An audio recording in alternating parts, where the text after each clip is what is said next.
Bible-based non-denominational ministry. Praise the Lord. जय मसीह की। प्रभु यीशु मसीह में आप सभी को शालोम। एक बार फिर से आप सभी का बहुत बहुत स्वागत है। मैं हूं प्रभु यीशु मसीह में आपका भाई जेम्स।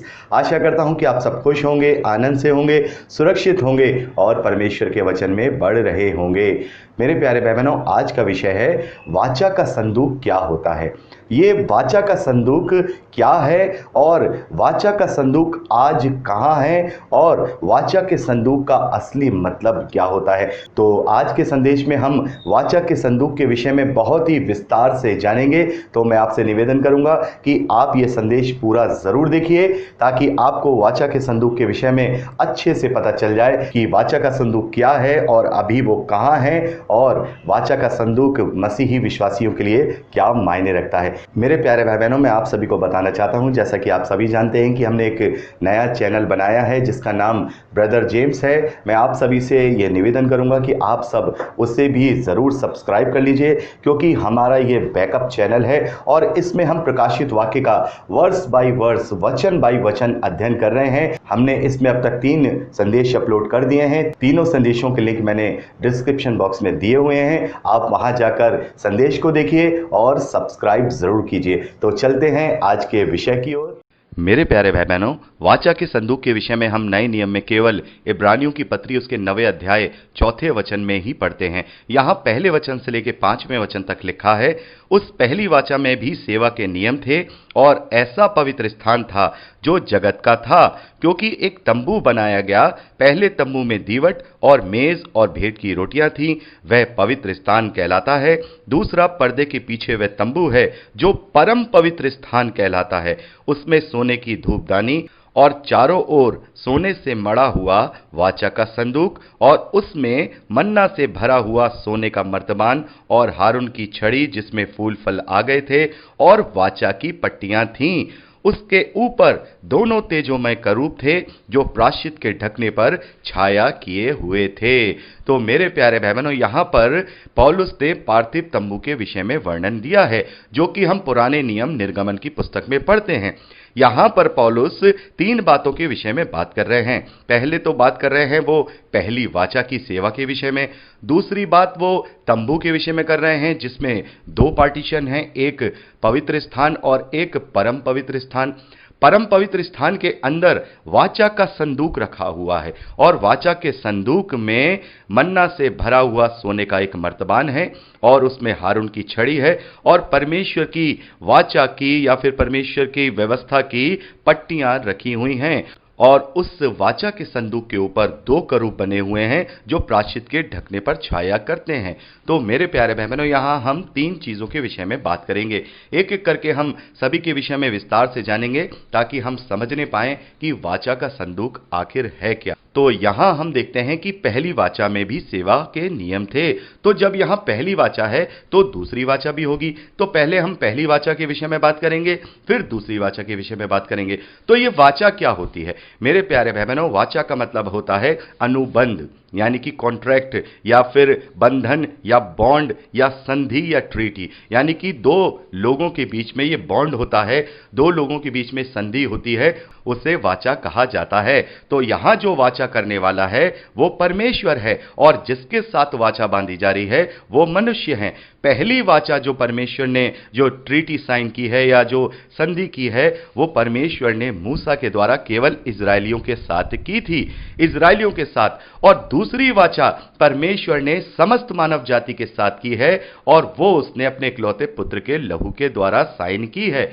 मेरे प्यारे भाई बहनों, हम देखते हैं कि जो पुरानी वाचा है उसमें भी कुछ नियम थे, जैसा कि यहां पौलुस कह रहे हैं कि पहली वाचा में बहुत सारे नियम थे, लेकिन नई वाचा का केवल एक नियम है और वो है विश्वास। जो कोई प्रभु यीशु मसीह पर विश्वास करेगा वो नाश नहीं होगा परंतु अनंत जीवन पाएगा। तो यहां पर परमेश्वर ने एक बॉन्ड किया है मनुष्य जाति के साथ कि जो कोई उसके इकलौते पुत्र पर विश्वास करेगा वो नाश नहीं होगा परंतु अनंत जीवन पाएगा। वैसे ही पहली वाचा जो परमेश्वर परमेश्वर ने मूसा के द्वारा केवल इजरायलियों के साथ की थी, उसमें उसने कुछ कायदे कानून दिए थे, उसमें कुछ उसे विधि विधान दिए थे, व्यवस्था का पालन करने के लिए कहा था कि यदि तुम व्यवस्था का पालन करोगे, ये विधि विधान जो मैं तुम्हें दे रहा हूं इनका पालन करोगे, तो मैं तुम्हारे पापों का प्रायश्चित स्वीकार करूंगा और इस तरीके से तुम्हें पापों से छुटकारा मिलेगा। तो यहां पर हमने दोनों वाचाओं के विषय में देखा कि परमेश्वर ने पहली वाचा केवल इजरायलियों के साथ बांधी है और दूसरी वाचा अपने इकलौते पुत्र के द्वारा समस्त मानव जाति के साथ बांधी है। और यहां पर हम देखते हैं कि नई वाचा में अब हमें कोई विधि विधान या व्यवस्था या कोई तंबू या फिर कोई वाचा का संदूक ये सब नहीं दिया है, लेकिन पुरानी वाचा में परमेश्वर ने शारीरिक चिन्ह दिए हैं और इसी विषय में यहां पौलुस लोगों को समझा रहे हैं। पौलुस कह रहे हैं कि पहली वाचा में भी सेवा के नियम थे, तो पहली वाचा के तहत परमेश्वर ने मूसा को यह आज्ञा दी थी कि वो एक तंबू बनाए। इसके विषय में हम निर्गमन की पुस्तक उसके 26वें अध्याय में पढ़ सकते हैं। 26वें अध्याय में मिलाप वाले तंबू के विषय में डिटेल से बताया गया है। मेरे प्यारे भाई बहनों, यहां पर मैं पूरा अध्याय नहीं पढ़ूंगा, मैं आप लोगों से निवेदन करूंगा कि यदि आपको इसके विषय में अच्छे से जानना है कि मिलाप वाले तंबू का क्या साइज था, कैसे वो बनाया गया, तो उसे आप डिटेल में निर्गमन की पुस्तक उसके 26वें अध्याय में पढ़ सकते हैं। तो यहां पर हम तंबू के विषय में देखते हैं कि यह तंबू मिलाप वाला तंबू है, यानी कि मनुष्य और परमेश्वर के मिलन वाला तंबू है। और हमने देखा अभी इब्रानियों की पत्री में कि इसके दो डिवीजन थे। एक डिवीजन जो कि पवित्र स्थान कहलाता है, उसमें मेज है, उसमें भेंट की रोटियां रखी है, और एक स्थान जो पर्दे के पीछे है, दूसरा डिवीजन, वो परम पवित्र स्थान माना जाता है। यानी उस तंबू के दो डिवीजन है, एक पवित्र स्थान और पर्दे के पीछे वाला परम पवित्र स्थान। और उस परम पवित्र स्थान में वाचा का संदूक रखा हुआ है। जैसा कि मैंने आपको बताया कि वाचा दो लोगों के बीच में ट्रीटी होती है, एक एग्रीमेंट होता है, तो यहां पर भी हम उस संदूक में परमेश्वर के वाचा के चिन्हों को देखते हैं। और अभी हमने इब्रानियों की पत्री में पढ़ा कि उस संदूक में मन्ना से भरा हुआ एक सोने का मर्तबान है और उसमें हारून की छड़ी रखी हुई है और उसमें पट्टियां रखी हुई हैं जो कि परमेश्वर की वाचा विधि विधान है। तो इस प्रकार से हम देखते हैं कि परमेश्वर ने जो वाचा मूसा के साथ बांधी थी, वो वाचा उस संदूक में है और उस संदूक में जो चीजें हैं उनका भी अपना एक महत्व है। हम देखते हैं कि वो जो संदूक है वो सोने से मढ़ा हुआ है और उसके अंदर मन्ना है, हारून की छड़ी है और वाचा की पट्टियां हैं, यानी कि उसमें वो आज्ञाएं हैं जो इजरायलियों को फॉलो करनी है। और हम देखते हैं कि उस संदूक के ऊपर दो करूब ढले हुए बने हुए हैं जो कि सोने के बने हुए हैं और उनके पंख नीचे की ओर ढके हुए हैं, जैसा कि आप चित्र में देख सकते हैं। और ये जो पंखों से ढपा होना है, ये पापों को ढापे जाने को इंडिकेट करता है। और सोना, मेरे प्यारे बहनों, सोना परमेश्वर की खराई को और न्याय को इंडिकेट करता है कि मैं खरा हूं, क्योंकि सोने को हमेशा खराई से ही इंडिकेट किया जाता है। तो सोने से चढ़े होने का मतलब परमेश्वर खरा है, परमेश्वर न्याय करने वाला है।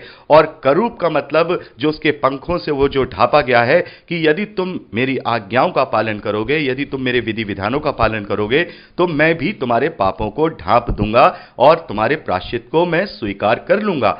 यहां जो छड़ी दिखाई देती है मेरे प्यारे बहनों, यहां ये छड़ी याजक और लेवी गोत्र को दर्शाती है, यानी कि हारून की जो छड़ी है वो लेवीय याजकों को दर्शाती है। यानी कि मेरी वाचा मुझ तक ऐसे पहुंचेगी कि तुम्हारे लिए एक याजक प्रायश्चित करेगा और जब वो याजक तुम्हारे लिए प्रायश्चित करेगा तो मैं तुम्हारे पापों की क्षमा करूंगा। और वो जो वाचा की पट्टियां हैं वो ऑब्वियस वो आज्ञाएं हैं, वो विधि विधान हैं जो परमेश्वर ने मूसा के द्वारा इजरायलियों को दिए थे। तो ये जो संदूक है ये परमेश्वर की वाचा का एक इंडिकेशन है जो उस वक्त परम पवित्र स्थान में रखा रहता था। तो वाचा के संदूक का मतलब यह है कि परमेश्वर की वाचा का स्वरूप, परमेश्वर की वाचा का स्वरूप, परमेश्वर ने जो अपनी वाचाएं रखी उसका स्वरूप कि मैं खरा हूं, मैं न्याय करने वाला हूं, मैं तुम्हारे पापों के पश्चाताप को ढांपने वाला हूं, मैं तुम्हें याजक के थ्रू, यानी कि तुम जब तुम्हारे लिए कोई याजक पश्चाताप करेगा तो मैं तुम्हारे पापों की क्षमा करूंगा। और मन्ना वहां जीवन को दर्शाता है कि मैं तुम्हें जीवन दूंगा, और जो वाचा की पट्टियां हैं वो उस एग्रीमेंट के टर्म्स और कंडीशन को दर्शाते हैं कि तुम्हें यह चीज फॉलो करनी पड़ेगी। मेरे प्यारे भाई बहनों, जब हम किसी के साथ संधि करते हैं तो दोनों तरफ से एग्रीमेंट होता है कि आपको यह करना है और हमें यह करना है। तो यहां परमेश्वर ने जो मूसा के साथ वाचा बांधी है इजरायलियों के लिए, तो यहां पर इजरायलियों को यह विधि विधान पालन करने हैं और उसके बदले में परमेश्वर उनके पापों का प्रायश्चित उन्हें देगा। तो यहां पर हमने देखा इस प्रकार से जो वाचा का संदूक है वो परम पवित्र स्थान में रखा जाता था। और एक और बात मैं आपको बताना चाहूंगा मेरे प्यारे भाई बहनों, जो याजक हुआ करते थे वो याजक जो पवित्र स्थान है वहां तो आ जाया करते थे, भेंट चढ़ाया करते थे, रोटी चढ़ाया करते थे, लेकिन पवित्र स्थान में जो महा परम पवित्र स्थान है जहां पर वाचा का संदूक रखा है वहां केवल साल में एक ही बार जा सकते थे। इस बात को आप आगे इब्रानियों की पत्री में 9वें और 10वें अध्याय में पढ़ सकते हैं। तो अब बात करते हैं कि यहां जो ये पट्टियां हैं इसके विषय में हम कहां पढ़ सकते हैं। तो आप इसे निर्गमन की पुस्तक 25वें अध्याय में पढ़ सकते हैं, और मन्ना के विषय में भी आप निर्गमन की पुस्तक 16वें अध्याय 33वें वचन से लेकर 34वें वचन तक पढ़ सकते हैं। और छड़ी के विषय में मैं आपको बताऊंगा, ये छड़ी के विषय में आप गिनती की पुस्तक उसके 17वें अध्याय पहले वचन से लेकर 9वें वचन तक पढ़ सकते हैं। मैं छड़ी के विषय में आपको ओवरऑल तरीके से बताऊंगा मेरे प्यारे भाई बहनों। यदि मैंने हर एक चीज को डिस्क्राइब करना शुरू कर दिया तो ये 2 से ढाई घंटे का वीडियो हो जाएगा, इसीलिए मैं आपको सारे रेफरेंसेस बता दे रहा हूं, आप पर्सनली रूप से पढ़ लीजिएगा। मैं आपको ओवरऑल तरीके से छड़ी के विषय में बताता हूं। यहां जब हम छड़ी के विषय में देखते हैं तो जब जो याजक हैं उनके लिए जब चुनाव हो रहा था तब ऐसा हुआ कि जितने भी कुल हैं यानी कि जो 12 गोत्र इजरायलियों के हैं उनके जो मूल लोग हैं उनकी छड़ियों को वहां रख दिया गया, और परमेश्वर ने चिन्ह दिया कि जिसकी छड़ी में फल फूल आ जाएंगे वही गोत्र याजकीय कार्य करेगा। और वहां हम देखते हैं कि जो हारून की जो छड़ी थी उसमें फल फूल आ गए थे। इस प्रकार से हारून के घराने को याजक पद दिया गया, यानी कि जो लेवी गोत्र है वो ही केवल याजक बनेंगे, और याजक बनके वो अपने और दूसरे भाइयों का यानी इजरायलियों के लिए पश्चाताप किया करेंगे। तो इस प्रकार से आप पट्टियों के विषय में, मन्ना के विषय में और घड़ी के विषय में देख सकते हैं। तो मेरे प्यारे भाई बहनों, अभी हमने ये जान लिया कि वाचा का संदूक आखिर होता क्या है और उसमें क्या क्या चीजें हैं और उनका जो इंडिकेशन है वो क्या क्या है। अब हम बात करेंगे कि वाचा के संदूक का इतिहास क्या है। हम जानते हैं कि मूसा से लेकर के शमूएल तक, शमूएल जो न्यायी हैं वहां तक वाचा का संदूक इजरायलियों के पास रहा। वो तंबू में ही रहा करता था। उसके 2 पार्ट हुआ करते थे, जैसे मैंने आपको बताया, एक पवित्र स्थान, एक परम पवित्र स्थान। तो ये वहां रहता था। लेकिन जब हम पहला शमूएल उसका 4था अध्याय उसके 10वें वचन से लेकर 11वें वचन तक पढ़ते हैं तो वहां हम देखते हैं कि पलिश्तियों के द्वारा वाचा का संदूक छीन लिया गया, यानी इजरायलियों से उन्होंने लड़ाई की और लड़ाई करके वाचा का संदूक वो अपने यहां ले गए। लेकिन वहां पर 7 महीने तक वाचा के संदूक को कोई छू नहीं पाया। बड़ी बड़ी विपत्तियां उनके ऊपर आई, बड़े ही परेशानियां उनके ऊपर आई। आप इस बात को पढ़ सकते हैं पहला शमूएल उसका 6ठा अध्याय और पूरा 6ठा अध्याय और 7वां अध्याय उसका पहला वचन। तो वहां पर हम देखते हैं कि पलिश्तियों ने इजरायलियों से वाचा का संदूक छीन लिया, लेकिन वो जब उसे ले आए तो परमेश्वर के क्रोध को वो सह न सके और फिर वाचा का संदूक उन्होंने इजरायलियों को लौटा दिया। और इसके विषय में हम पहला शमूएल 7वें अध्याय पहले वचन में पढ़ते हैं, तब किर्तियारीम के लोगों ने जाकर यहोवा के संदूक को उठाया और अबीनादाब के घर में जो टीले पर बना था रखा, और यहोवा के संदूक की रक्षा करने के लिए अबीनादाब के पुत्र एलियाजार को पवित्र किया गया। तो यहां पर हम देखते हैं कि जब पलिश्तियों के हाथ से वाचा का संदूक वापस आया है तो उसके लिए एक घराने को नियुक्त किया गया कि वो उसकी रक्षा करे, उसकी वो सेवा करे। यहां पर हम देखते हैं अबीनादाब नामक एक व्यक्ति के बेटे एलियाजार को इसके लिए सुपुर्द कर दिया गया। तो यहां पर हम देखते हैं इस प्रकार से पलिश्तियों ने वाचा के संदूक को छीना और फिर वो वापस आ गया, और इस प्रकार से ये वाचा का संदूक लगभग 20 साल तक शाऊल के अंडर में रहा, जो कि राजा शाऊल है। और ये 20 साल तक इसी जगह में जहां जिसका नाम किर्तियारीम है वहीं रहा, और उसका जो रक्षा करने वाला है या उसके जिसके ये सुपुर्द किया गया है एलियाजार, उसके ही परिवार को वो सुपर्द कर दिया गया। लेकिन मेरे प्यारे भाई बहनों, हम देखते हैं कि 20 साल के बाद यरूशलेम में वाचा के संदूक को लाया गया है और इस बात को हम दूसरा शमूएल उसके 6 अध्याय 10वें वचन से लेकर 13वें वचन तक पढ़ते हैं, जहां पर राजा दाऊद ने वाचा के संदूक को किर्तियरीम से लेकर के यरूशलेम में स्थापित कर दिया। और उसके बाद हम देखते हैं राजा दाऊद के बेटे सुलेमान होते हैं और सुलेमान के द्वारा ही भव्य मंदिर बनाया जाता है। यानी कि पहले जो वाचा का संदूक था वो केवल तंबू में था और उसके बाद भव्य मंदिर बनाया गया, जिसके विषय में आपने नए नियम में काफी बार पढ़ा होगा, जिसके विषय में प्रभु यीशु मसीह ने भी कहा कि इस मंदिर को ढहा दो, मैं इसे 3 दिन में खड़ा कर दूंगा। यानी कि वो मंदिर सुलेमान के समय में बनाया गया और सुलेमान के समय में उस वाचा के संदूक को मंदिर में स्थापित कर दिया।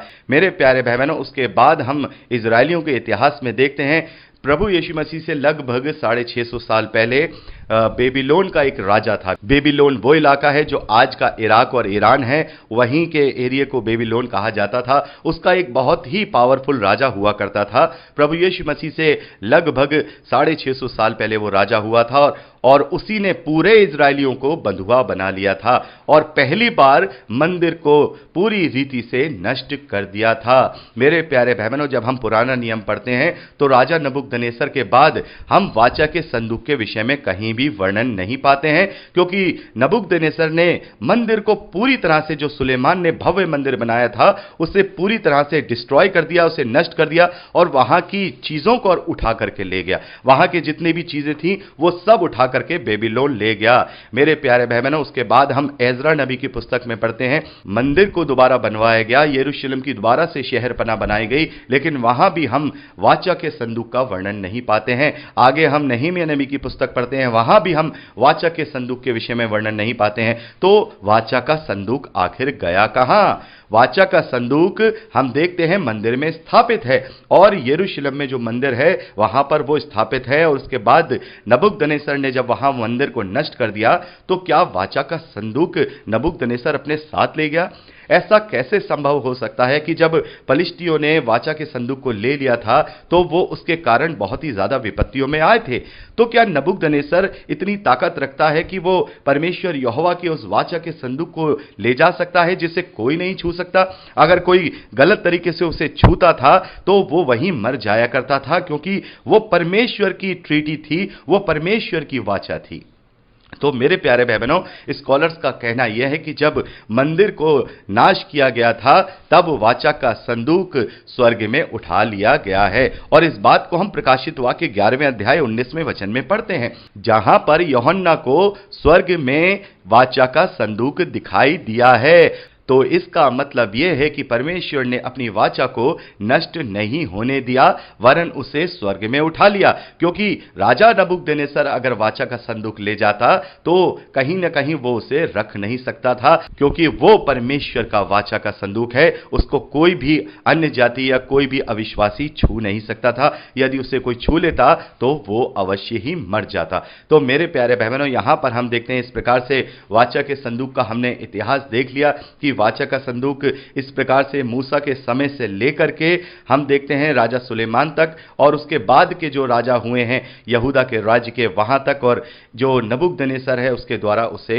मंदिर को नष्ट कर दिया गया और संभवतः वाचा का संदूक स्वर्ग में उठा लिया गया है। मेरे प्यारे भाई बहनों, बहुत सारे लोग इस बात का दावा करते हैं कि वाचा का संदूक उस पहाड़ के नीचे है, वाचा का संदूक वहां है जहां प्रभु यीशु मसीह को क्रूस पर चढ़ाया गया था। बहुत सारी ऐसी बातें करते हैं, लेकिन मेरे प्यारे भाई बहनों, यूहन्ना वाचा के संदूक को स्वर्ग में देख रहे हैं। तो जब पहली वाचा की जो सेवा हुआ करती थी उसमें ये सारी चीजें हुआ करती थी, वाचा का संदूक है, तंबू है, विधि विधान है, बलियां हैं, तो अब तो परमेश्वर ने दूसरी वाचा मनुष्यों को दे दी है। और जब पहली वाचा अब नहीं रही और दूसरी वाचा उस पर प्रबल हो गई है, मेरे प्यारे भाई बहनों, हम इस बात को इब्रानियों की पत्री उसके 9वें अध्याय और 10वें अध्याय में अच्छी तरह से पढ़कर समझ सकते हैं कि पहली वाचा जो केवल इजरायलियों के लिए थी, अब उस वाचा पर नई वाचा जो प्रभु यीशु मसीह के लहू के द्वारा साइन की गई है, वो वाचा प्रबल हो गई है। अब पुरानी वाचा नहीं वरन नई वाचा है, और जब पुरानी वाचा के बदले नई वाचा आ चुकी है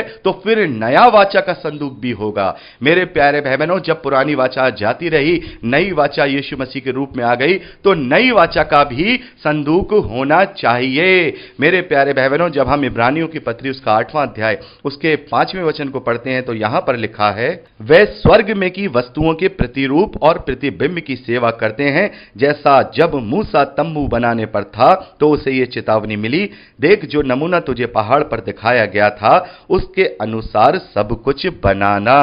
मेरे प्यारे भाई बहनों, यहां पर पौलुस कहते हैं कि जो ये तंबू की जो सेवा थी, या जो तंबू था, या तंबू में की जो वस्तुएं थी, ये सब स्वर्ग में की वस्तुओं के प्रतिबिंब यानी कि फोटोकॉपी हैं, वो असली नहीं है। यानी कि तंबू हुआ, वेदी हुई, वाचा का संदूक हुआ, ये सारी चीजें स्वर्ग में स्थापित असली चीजों के प्रतिबिंब या उनके प्रतिरूप हैं। ये केवल उनकी फोटोकॉपी है, प्रतिछाया है, ये सच्ची नहीं है। और सच्ची चीजें कहां हैं?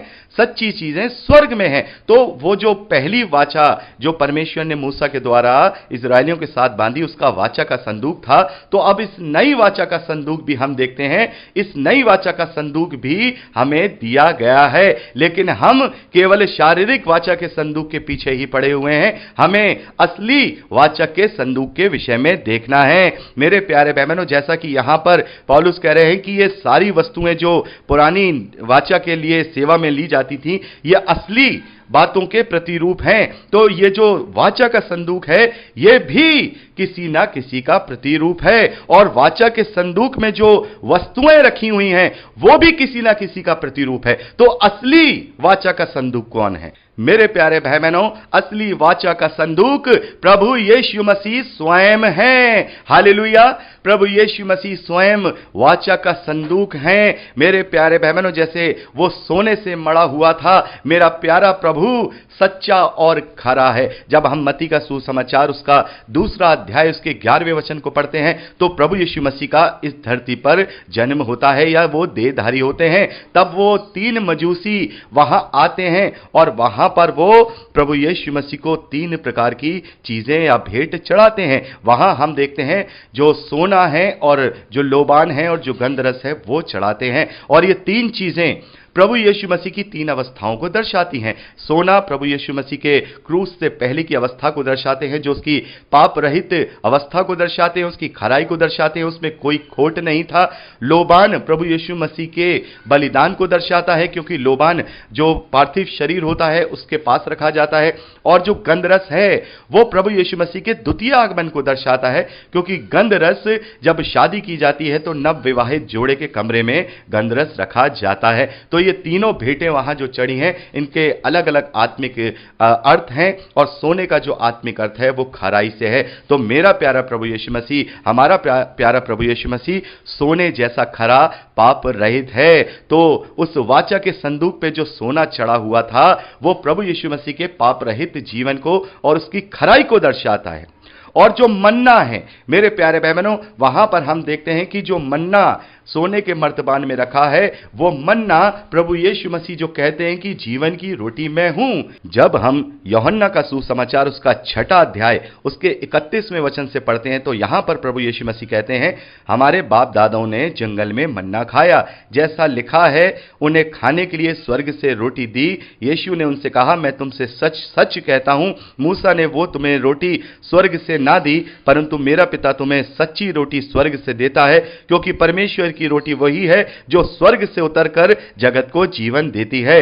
तब उन्होंने उससे कहा, हे प्रभु, हमें ये रोटी सर्वदा दिया कर। तब प्रभु यीशु मसीह उन्हें जवाब देते हैं कि जीवन की रोटी मैं हूं, जो मेरे पास आता है वह कभी भूखा ना होगा। मेरे प्यारे भाई बहनों, यहां प्रभु यीशु मसीह कहते हैं कि तुम्हारे बाप दादाओं ने वो मन्ना खाया और वो मन्ना खा के मर गए, लेकिन अब मैं तुम्हें वो रोटी दूंगा, वो मन्ना दूंगा जिसको खा करके तुम कभी नहीं मरोगे। वो मन्ना मैं स्वयं हूं, मैं जीवन की रोटी हूं, मैं स्वर्ग से उतरी रोटी हूं। तो उस वाचा के संदूक में जो मन्ना है वो प्रभु यीशु मसीह के जीवन को दर्शाता है। तो नई वाचा का जो वाचा का संदूक है वो प्रभु यीशु मसीह है, जो स्वयं सोने की तरह खरा है और वो हमें जीवन देता है, वो स्वयं जीवन की रोटी है। और यहां पर हम जो हारून की छड़ी देखते हैं, मेरे प्यारे बहनों, हम जानते हैं कि प्रभु यीशु मसीह हमारा महायाजक है और उसने एक ही बार में हमारे लिए पापों का प्रायश्चित कर दिया है कि हमें एक ही बार में अनंत काल का छुटकारा मिल जाए। मेरे प्यारे बहनों, ये जो छड़ी है वो प्रभु यीशु मसीह के याजकवाद को दिखाती है, यानी कि प्रभु यीशु मसीह जो महायाजक है उसको इंडिकेट करती है। सोना उसकी खराई को इंडिकेट करता है, मन्ना जीवन की रोटी को इंडिकेट करता है। छड़ी जो है, हारून की छड़ी, लेवीय याजकवाद को जो है इंडिकेट करती है कि प्रभु यीशु मसीह भी उस याजक के समान पवित्र स्थान में गया और वहां जाकर अपने पवित्र लहू को चढ़ाया और उस लहू को चढ़ा करके उसने समस्त मानव जाति के पापों का प्रायश्चित कर लिया और एक ही बार में उसने परम पवित्र स्थान से भी बढ़कर जो वहां उस स्वर्ग में असली है वहां जाकर इस कार्य को पूरा कर दिया। तो हारून की छड़ी प्रभु यीशु मसीह के महायाजकीय रूप को दर्शाती है। और वाचा की पट्टियां क्या हैं? मेरे प्यारे बहनों, वाचा की पट्टियां हम देखते हैं कि वो व्यवस्था थी जो परमेश्वर ने इजरायलियों को दी थी कि तुम्हें ऐसे ऐसे फॉलो करना है। अब वो वाचा की पट्टी भी स्वयं प्रभु यीशु मसीह है। प्रभु यीशु मसीह कहते हैं कि ये ना समझो कि मैं भविष्यद्वक्ताओं की पुस्तकों को लोप करने आया हूं, वरन मैं लोप करने नहीं, वरन उन्हें मैं पूरा करने आया हूं। हम देखते हैं प्रभु यीशु मसीह कहते हैं कि मैं भविष्यद्वक्ताओं की पुस्तकों को और व्यवस्था को पूरा करने आया हूं। तो मेरे प्यारे बहनों, प्रभु यीशु मसीह ने उन सारे विधि विधानों को अपने आप से पूरा कर दिया। जो बलि चढ़ा करके पापों का प्रायश्चित हुआ करता था, प्रभु यीशु मसीह स्वयं निष्कलंक मेमना बन के बलिदान हो गया और उसने उस विधि विधान को पूरा कर दिया। अब उसने हमें विश्वास की व्यवस्था दी है, केवल विश्वास की व्यवस्था। जो कोई प्रभु यीशु मसीह पर विश्वास करेगा वो नाश नहीं होगा परंतु अनंत जीवन पाएगा।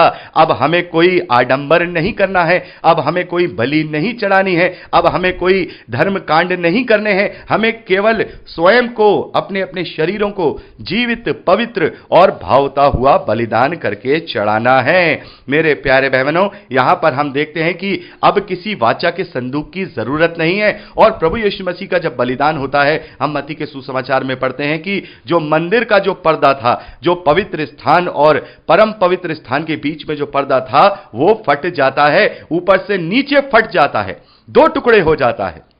तो इसका क्या मतलब है? इसका मतलब यह है कि अब ना तो किसी मंदिर की जरूरत है, ना किसी तंबू की जरूरत है, ना किसी वेदी की जरूरत है, ना किसी भेंट की जरूरत है, ना वाचा के संदूक की जरूरत है, ना धूपदान की जरूरत है, ना किसी बलि की जरूरत है, क्योंकि अब सब कुछ, सब में प्रभु यीशु मसीह ने पूरा कर दिया।